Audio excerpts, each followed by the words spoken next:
Hey everybody, what's going on? Your host AMF1534 here. Let's play some more F-Zero Maximum Velocity. And we are back on the Queen circuit playing it on standard mode, because it's really the only circuit we have left to do. We're just going through it on all the difficulties now. So now that we're a little more familiar with what we're doing, that makes things a little bit easier. Even though it will not be easier because the difficulty increases. But that's okay, because I don't care. As long as we have the 12-second boost machine, then we're going to be good, even though I still haven't mastered that start yet. But that will not be a problem, because I said that it will not be a problem. Alright. That was not a very clean start. So, oh god. Okay, yeah, this is really not starting out very good for me right now. But that's okay, we're hanging in there.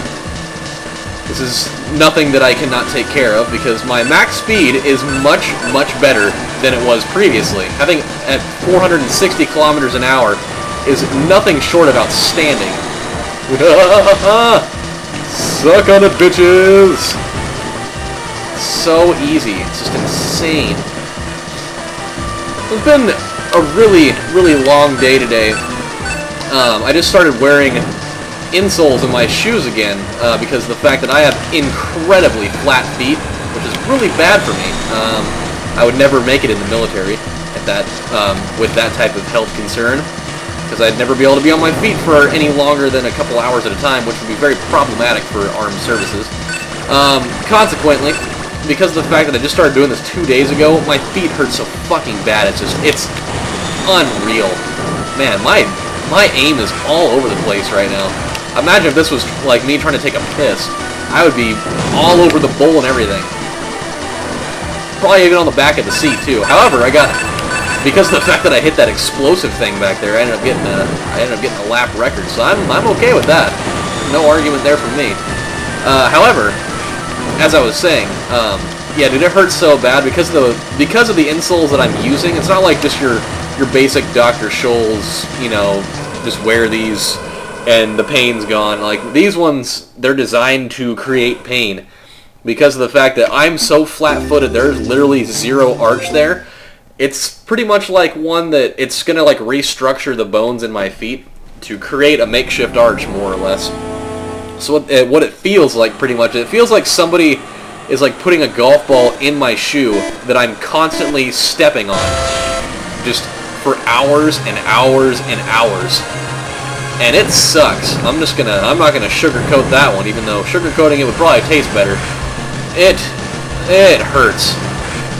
It's just, I mean, fuck me sideways in the goat ass, you know, with, you know, some vaginal fucking, whirling dervishes that are making goblin leaf spaghetti out of, quail cum. Yeah, that didn't make any sense whatsoever. I was just throwing random words out there. But yeah, that pretty much sums up how I feel about using those. Vaginal goblins with the spaghetti and the other things, the whirling dervish. Yeah, that's pretty much what that's all about. Anywho, so that's what that is. And for whatever reason, I have had it just a really shitty day today. And not in the sense of like my day was bad, because it wasn't really. I mean, it was fine. Outside of like the, you know, raging pain that was shooting into my walking apparatuses the whole time. I got a lap record there. But it seemed like everybody that came in today into my store seemed to have this preconceived notion that they wanted to come in and get my information, but they had just previously visited their doctor. And so, even though they wanted my opinion on things, they didn't really want my opinion on things, because they were already like, they already had their minds set on what they were going to do, and they were just going to listen to their doctor and not give, you know, 2 squirts of piss about what I had to say about things, which, it's like, to a certain point, why do I even bother giving product advice to people anymore? They come in, they're like, well, my doctor told me to get this, so I was wondering if you had it, and so, you know, I show them that I tell them, you know, I don't have that specific one, but I have a couple of things that, personally, I think are probably going to be a lot better for you, because, I mean, let's be honest, how many doctors actually study natural medicine? Like, I'm going to say maybe 25%. It's just, it's not their cup of joe, I'll tell you that much. And so I give them, you know, I give them my recommendation and they're sitting there, taking it all in, no big deal, and then after I'm done, giving them the whole 9 yards there, they're like, well, I think I'm just gonna listen to my doctor because, he seemed like he knew what he was talking about, and well, I think I'm just gonna go with what he said. It's like, why didn't you say that in the beginning, before you decided to ask me my opinion? I mean, obviously in the beginning you were asking me for a specific reason because you wanted to know what I thought. And so then you ask me what I think, and then you just blatantly don't even want to listen to it. It's like, what the fuck do I even try for? And it happened like multiple times. Like, I seriously got that same spiel like 4 times today. It's like, God, what am I, like, just click, click, right in the face. My face, not their face. I'm not going to shoot them over it. I might as well just blow my own brains out over the whole damn thing. This level with the old little twisty disc things on the floor. This one's going to be really, probably the most trouble going a little bit later on in this game. This one is absolutely going to be the most trouble. It's fine right now on beginner and standard because those aren't particularly that difficult yet. But just you wait. I need both hands for my weapon. Whoa! Yeah, see, just trying to weave in and out of this stuff is enough of an issue, outside of trying to worry about the guys that will be constantly behind me, always riding my asshole, like actually riding on my fecal shooter. Come on, baby.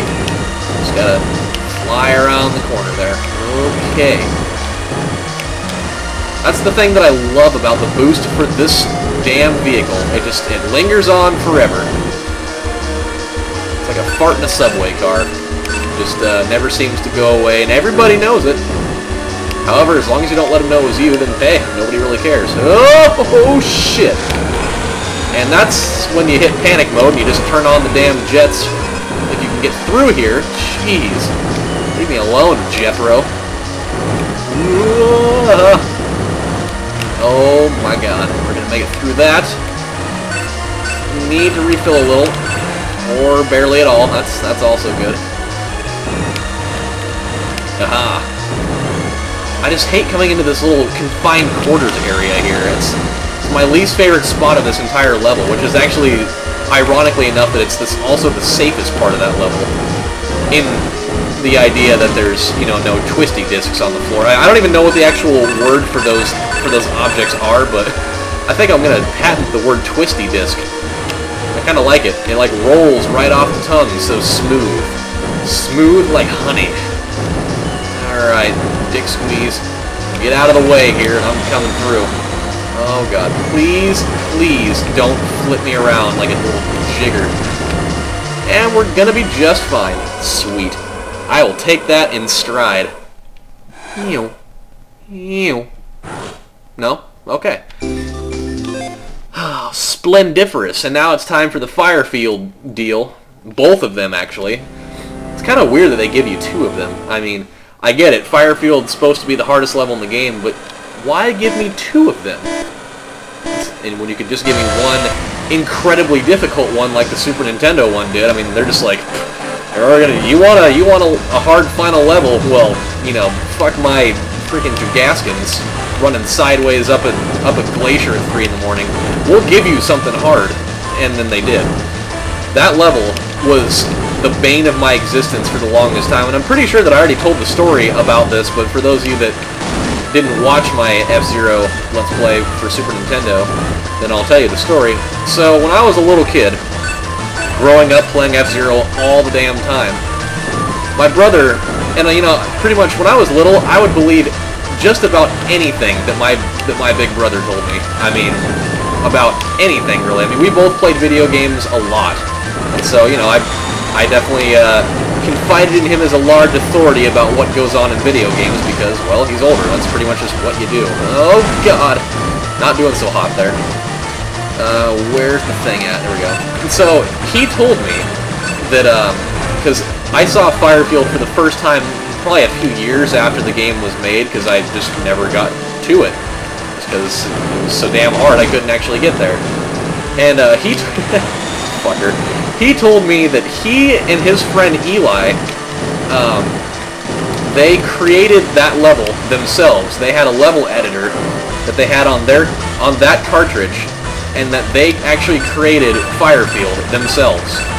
Like the entire level design and the music and the background and everything. They told me they created that level on their own. And me being, you know, like, I don't even know how old I was, probably like 8 or 9 years old, I was gullible enough to believe that. I was like, oh, whoa, that's totally awesome! I can't believe, how'd you guys do that? Blah, blah, blah, and they said all this extra bullshit that I totally bought into because I was gullible enough to do it. And so for the longest time, until I realized that, you know, I went to a friend's house and played it at his place, and I was telling them about, you know, my special edition cartridge that had Firefield on it that nobody else in the world had because, you know, they did it. Lo and behold, then I go to their place, play it on their system, and realize that Firefield's just another level in that game, and then my hopes and dreams were crushed forever, and then I was kind of pissed off at my brother for a while, because I was like, you dick, tell me that you're sitting here creating the hardest level in known existence for an F-Zero game, and I believed it, so, and I guess it's a double-edged sword, because I was enough of a fucking idiot to be like, oh yeah! Like Randy Savage, apparently. Look at those trees back there, they're all like pink and weird. Yeah, there we go. I was hoping I was going to get that. Alright, time for the, in my opinion, less difficult version of Firefield. I don't find it as threatening because all the landmines they have in here are a little more strategically placed rather than being, you know, oddly sporadic and not really that menacing, because once you use your turbo, then they're pretty much out of the way. So that's how I feel about that. It's about, yeah, I mean, they should have made this one be the first one. I mean, it would have made more sense to me, because having that other one being the landmine circuit and whatnot, I mean, it makes a lot more sense for that to be the last one, just because of what it is. And then we're going to make this turn. Do not use L or R when you're trying to make that turn. It makes a lot more sense to just actually turn. So make that turn a lot wider, and it actually plays in your favor a lot. So, I mean, if you didn't catch what I was doing there, I'll go back and I'll do it again here when I come around for this part. So, what you want to do, whoa, got a little bit close there. So, like, instead of, you just want to pretty much do it a regular turn there. That was not a very good example, but, I mean, you get the point. You gotta time it right for it to really work the way that I was saying. Maybe I'll be able to pull it off this time. I gotta itch the top of my head. Shit. There we go. Now we're good. I hate when you have to itch, but you're right in the middle of something really important, and then you can't do it. What the hell just happened? Oh, I know what happened. Yeah. Let's see. There we go. Then you can use once you get actually around the corner, then you can use R to kind of scrape the ground a little bit and catch yourself. But I hate when you have to do something like really important, and then you have to scratch your head, and then you're like afraid it's going to totally throw everything off, and then you're going to feel like a jackass. Oh boy. Oh, see, it happened again. Apparently, I'm letting off of it just a little bit too early. Whoa! Come on. It's not a very good time for you to start doing sketchy bullshit. There we go. And I have won! Dun dun dun! It's like a course of deja vu, because I just did this exact same thing in the last video, but it was a little bit harder, though. Not by very much. Dun, dun, dun, dun, dun, dun. 1984. It was a good year, even though I was not alive yet. But it was a good year because stuff happened that was good. And everybody that lived in that year, they were like, ooh, yes! This stuff happened, and I was happy about it. Alright, well, because of the fact that we're going to be doing this exact same thing for the next 2 videos, because we have 2 more... or actually, no we don't. We have 1 more difficulty level to do this at. You're going to see the exact same thing in the next episode of Let's Play F-Zero Maximum Velocity, but it is necessary. It is necessary. Because once we do that, then something cool is going to happen, and I am excited to show you what that is. So yes, this is your host, AMF1534, saying thank you guys for watching this episode, and as soon as this thing decides to hurry up and get done, because I can't skip it, and it still pisses me off to this day that I cannot skip that. When we come back next time, we're going to have fun, in a very similar fashion that we've been doing for the last 2 videos. So, this is your host AMF1534 saying, see you guys later. Have a good one. I'm just going to go set myself right here where I was last time. On the Queen of Expertness. Alright guys, take care. Bye.